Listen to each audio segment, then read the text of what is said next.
매주 수요일 세모정 담당 PD가 직접 체험한 세상의 모든 트렌드를 알려드립니다. 오늘은 주하영 PD와 함께합니다. 어서 오세요. 안녕하세요. 네, 이번 주에는 하영 PD가 다른 직업 체험을 하고 왔다고요? 네, 조금 과장한 거긴 한데요. 네. 제가 1일 요리사 체험을 하고 왔습니다. 오늘 제가 함께 이야기할 주제는 최근 넷플릭스에서 큰 인기를 얻고 현재까지도 많은 화제를 모으고 있는 흑백 요리사입니다. 흑백 요리사 보셨나요? 저는 얘기만 너무 많이 들었는데 아껴놓고 있어요. 아직 안 볼 보셨군요. 거예요. 근데 흑백 요리사가 뭔지 저처럼 아직 보지 못한 분들을 위해서 소개 부탁드려요. 네, 넷플릭스 시리즈 흑백 요리사, 정확한 프로그램명이 흑백 요리사 땡땡 요리 계급 전쟁, 이렇게 정확한 프로그램명 말씀드리고 싶은데 네. 제목에 계급이라는 단어가 나오잖아요. 말 그대로 출연한 요리사들의 계급을 나누어서 요리로 대결을 하는 포맷의 요리 서바이벌 프로그램입니다. 지난 9월 17일에 최초 공개를 했어요. 그래서 10월 8일에 마지막 회차가 공개가 되었는데, 이 시리즈가 공개 직후부터 엄청난 화제성을 가지고 오면서 한 달 내내, 그리고 지금까지도 흑백 요리사 열풍이 식지가 않고 있습니다. 네. 기록면에서 조금 살펴보자면 넷플릭스가 한국에서 선보인 예능 최초로 3주 연속 넷플릭스 글로벌 탑10 TV 비영어 부문 1위를 기록을 했고, 또 정성적인 측면에서 봤을 때도 이 프로그램에 출연한 셰프분들, 심사위원인 백종원 대표와 안성재 셰프 등들이 엄청난 인기를 끌면서 현재까지도 많은 프로그램에 출연하고 계시고 또 사람들의 관심을 모으고 있습니다. 기회가 된다면 세상의 모든 정보에서도 한번 모실 수 있다면 좋겠다는 생각이 그럼 드는데, 너무 좋죠. 지금 듣고 계시기를 간절히 바라면서, 또 최근에는 시즌2 제작이 확정되었다는 소식이 전해지기도 했어요. 네. 이 프로그램 포맷을 조금 더 자세히 설명을 드려보자면 여기에 총 100분의 요리사가 출연을 하시는데요. 그중에 20명이 기존의 미디어를 통해서 대중들에게 익히 알려진 소위 말하는 스타셰프 분들로서 하얀색 옷을 입고 나와서 백수저 요리사라고 해요. 네. 그리고 나머지 80분은 맛 하나는 최고라고 평가를 받지만 아직 대중에게 자신의 이름이 막 두드러지게 알려지지는 않은, 말하자면 제야의 고수라고 부를 수 있는 요리사분들이 검은색 옷을 입고 흑수저 요리사라는 타이틀로 등장을 합니다. 그래서 제목이 흑백 요리사고요. 이 중에 최후의 요리사가 남을 때까지 서바이벌을 진행하는 형식으로 진행되는 프로그램입니다. 아무래도 이 프로그램이 넷플릭스 시리즈다 보니까 전 세계에서 볼 수가 있잖아요. 네. 근데 어떻게 보면은 이 흑백이라는 키워드가 글로벌로 나갔을 때 사실 외국 문화에서 생각했을 때는 인종 갈등의 요소로 오해를 받을 수가 있어서 처음에 이 프로그램 명이 공개가 되었을 때 조금 예민할 수 있지 않나? 라는 우려도 이제 세간에서 있었는데, 실제로 이제 얼마 전에 제작진분들이 종영 이후에 인터뷰 하신 걸 보니까 공개하기 전에 제작진분들도 많이 고민을 하셨대요. 네. 그리고 흑백이 인종과 관련된 키워드는 당연히 아니고, 저희가 체스, 그리고 바둑 이런 데서 대결을 할 때 말로 쓰이는 것들이 백으로 나뉘잖아요. 네. 그렇게 게임을 하게 되는데 이런 의미로 흑백을 선정했다고 합니다. 그러면 흑수저 요리사와 백수저 요리사가 1대1로 대결을 펼치는 거예요? 대결 구도가 없진 않아요. 있기는 한데 전체 라운드가 다 그렇게 진행되는 건 아닙니다. 네. 제가 앞서 바둑의 말 색깔을 생각하시면서 흑과 백으로 나누었다라는 인터뷰를 제작진이 했다고 언급을 했는데요. 그래서인지 사람들이 프로그램의 각 라운드를 바둑의 특징에 대입해서 분석을 많이 하시더라고요. 아직 안 보신 분들, 선배님 포함해서, 네, 아직 안 보신 분들이 있을 수 있어서 제가 스포를 하기가 조금 조심스러워서 네. 두 개 라운드의 포맷만 살짝 얘기를 해볼게요. 처음에 백수저 요리사가 20명이고 흑수저 요리사가 80명이다 라고 말씀을 드렸는데, 첫 라운드에는 백수저 요리사는 요리를 안 해요. 참가를 하지 않아요, 배틀에. 흑수저 요리사들끼리의 대결을 펼치게 되는데, 이게 어떤 분들이 분석을 하기로는 바둑에서 원래 한 수 아래인 사람이 흑도를 쥐게 된대요. 그래서 흑수저 요리사들이 먼저 라운드를 진행을 하는 거다, 이런 식으로 분석을 하시는 분들이 있더라고요. 바둑의 이런 부분을 프로그램적으로 녹인 게 아니냐라는 추측을 하시는 분들도 있었고, 아무튼 1라운드에서 대결을 펼쳐서 여기서 20명을 뽑아요. 그러니까 백수저 요리사들이 20명이니까 1라운드에서 80명의 흑수저 요리사들끼리 경쟁을 붙여서 그 중에 20명을 뽑아가지고 그 다음 라운드에서 백수저 요리사들과의 1대1 대결을 하게 합니다. 그래서 이게 사실상 공식적인 규칙 내에서 흑과 백 대결 구도가 존재하는 유일한 라운드라고 보시면 되고, 굉장히 흥미로운 게 공교롭게도 회차를 거듭하면서 이런 공식적인 규칙 내에서의 흑과 백 대결 구도가 없는데, 이런 제한이 딱히 없는데도 살아남는 사람들의 대결 구도가 계속 흑과 백으로 조성이 돼요. 그러니까 흑백 요리사들의 비율이 굉장히 이제 균일하게 유지가 된다는 거죠. 네. 그래서 한때는 이게 조작 논란이 일기도 했어요. 뭐 제작진이 개입을 해서 흑수저, 백수저 생존자의 비율을 비슷하게 맞춘 거 아니냐, 심사위원들에게 귀뜸을 한 것이 아니냐, 뭐 이런 논란이 있기도 했는데, 이것 역시도 이제 인터뷰에서 제작진이 전혀 사실이 아니다라고 밝히셨고, 제작진 내부적으로는 다양한 시나리오가 있었다고 하시더라고요. 흑백 요리사들의 비율이 이렇게 1대1로 유지되었을 때의 시나리오도 있었고, 한쪽이 완전 전멸했을 때의 시나리오도 가지고 있으셨다. 네. 이렇게 여러 가지 시나리오를 두고 제작을 준비했는데, 공교롭게도 비율이 이렇게 유지가 되면서 화제가 굉장히 많이 되었었습니다. 그런데 이렇게 요리를 주제로 한 뭐 대결 구도의 프로그램이나 아니면 서바이벌 프로그램들이 그동안 없었던 건 아니잖아요. 그쵸. 당장 떠오르는 것만 말씀드려도 한식 대첩, 마스터 셰프 코리아 이런 것들이 있고, 또 조금 이제 가벼운 느낌, 라이트한 느낌의 요리 대결 프로그램은 훨씬 많아요. 뭐 네. 대표적으로 스타의 냉장고 안에 있는 재료들로 즉석에서 간단하게 요리를 해서 대결을 하는 냉장고를 부탁해 라는 프로그램이 굉장히 많은 사랑을 받았고, 이때 출연하신 셰프분들도 인기를 많이 끌었었고요. 네.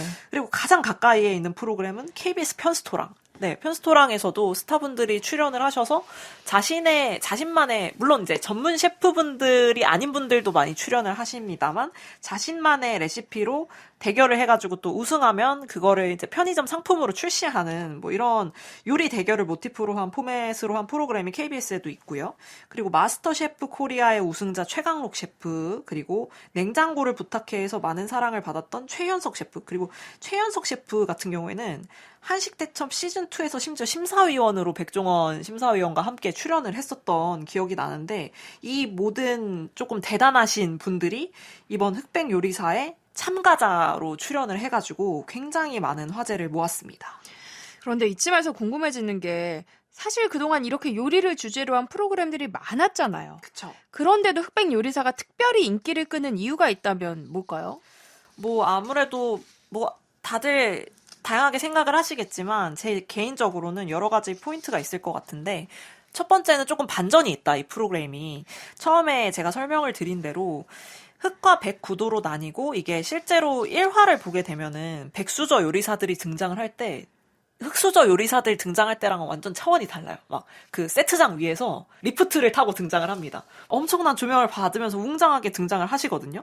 이게 이 구도만 봤을 때 조금 자극적인 느낌이 들어요. 이게 계급을 정말 나누는 듯한 느낌이 들어서, 이게 사실 첫 화를 볼 때 그 등장 장면만 봤을 때는 저는 살짝 불편했거든요. 뭔가 이렇게까지, 어차피 다 훌륭하신 분들인데 이렇게까지 계급을 나눌 필요가 있나라는 생각도 했는데, 이 부분만 봤을 때는 기존에 우리가 봐왔던 서바이벌의 마라맛과 결을 같이 한다라는 느낌이 있는데, 네. 이게 반전이 있는 것이, 실제로 이 프로그램의 회차가 지나가면서 그 편집의 결을 따라가다 보면 불필요한 감정적인 멘트들을 편집해서 넣는다든지 네. 이런 것들이 조금 덜하다, 다른 여타의 프로그램들보다는 덜하다라는 느낌을 저는 받았고, 그래서 보통은 이제 악마의 편집이라고 많이들 하시잖아요. 서바이벌 프로그램 네, 그런 네. 게 많죠. 네, 뭔가 이제 그런 스펙타클함을 위해서 출연자들의 멘트를 조금 잘라가지고 살짝 비난받기 좋은 그런 형태로 만드는 경우가 많이 있는데, 이 프로그램 같은 경우는 그런 것들이 덜하고 정말 그 요리 대결에 집중하는 느낌을 많이 받았고, 그래서 마라맛인 줄 알았는데 평양냉면이네? 좀 이런 느낌이었어요. 저는 회차가 갈수록. 근데 이 슴슴한 맛이 계속 생각이 난다, 또 보고 싶다, 이런 느낌입니다.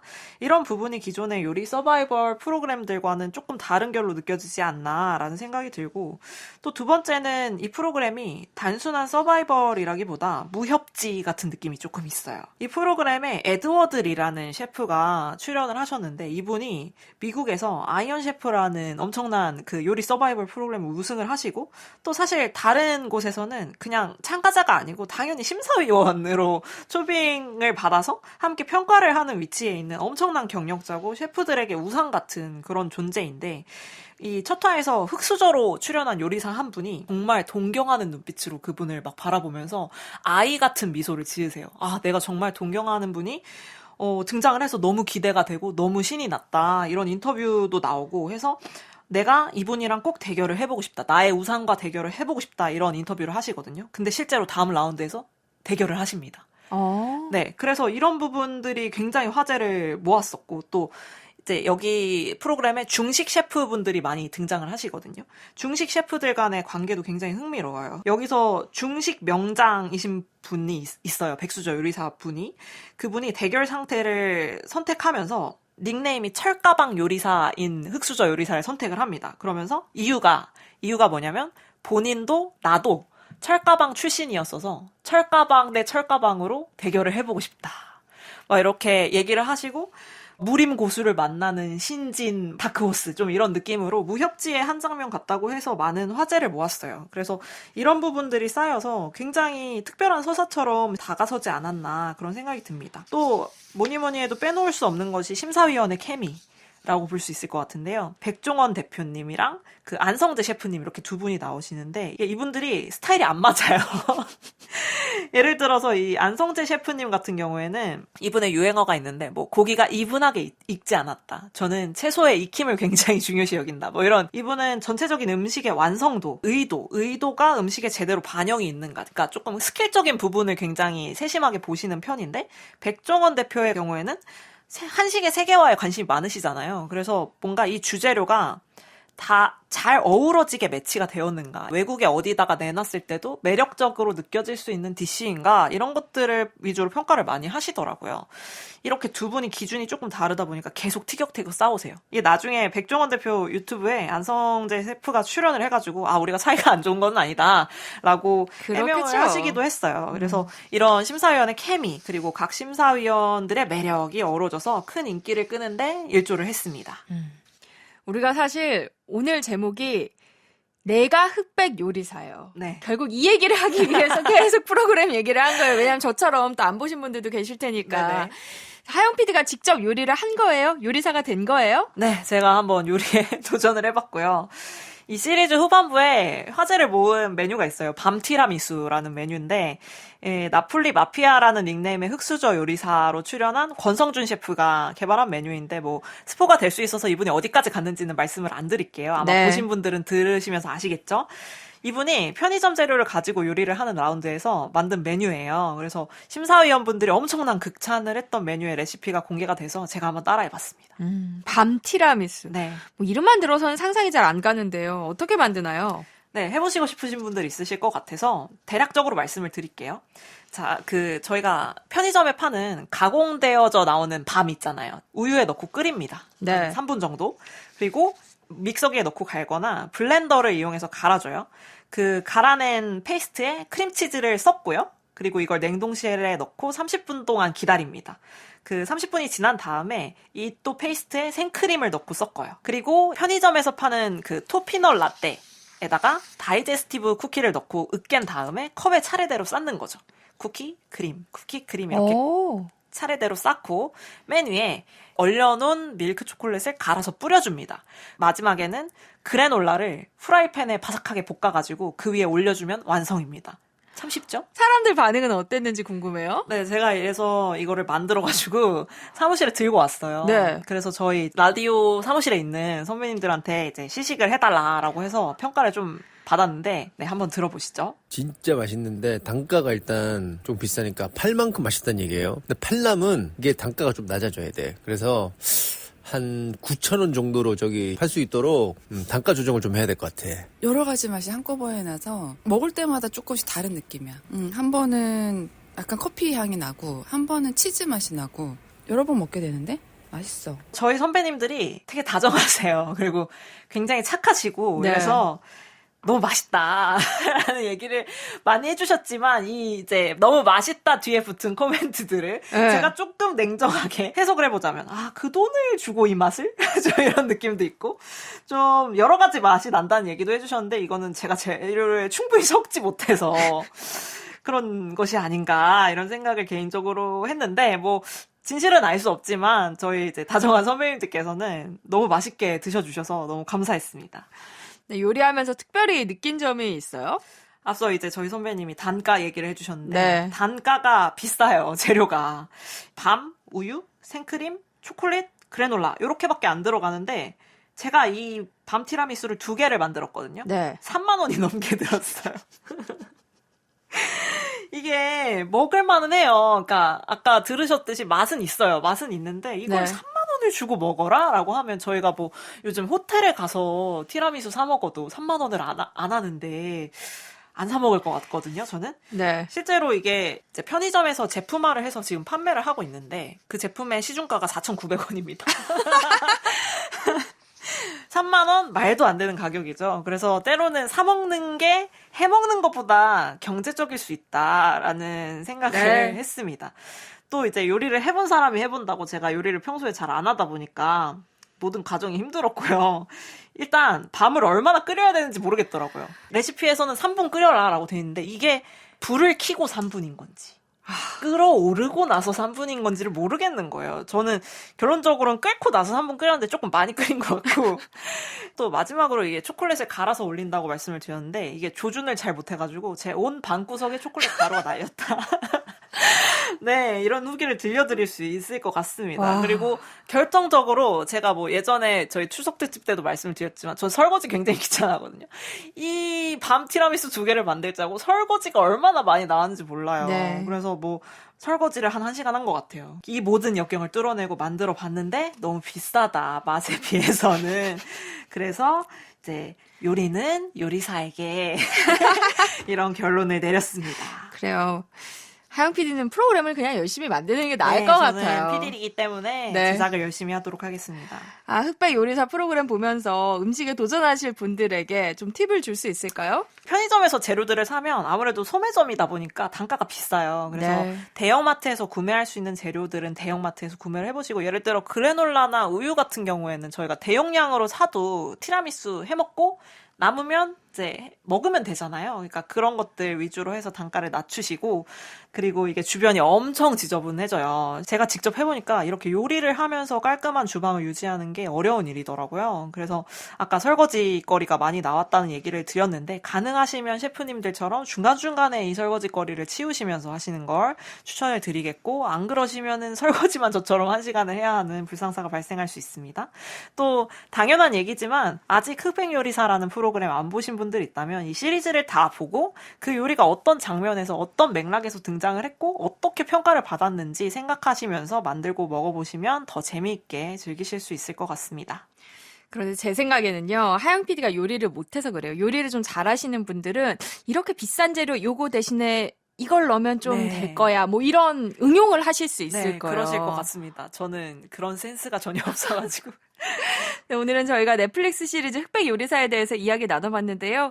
뭐 마지막으로 꼭 하고 싶은 이야기 있어요? 요리는 요리사에게 맡기자. 네, 모든 셰프님들 존경한다는 말씀 드리고 싶습니다.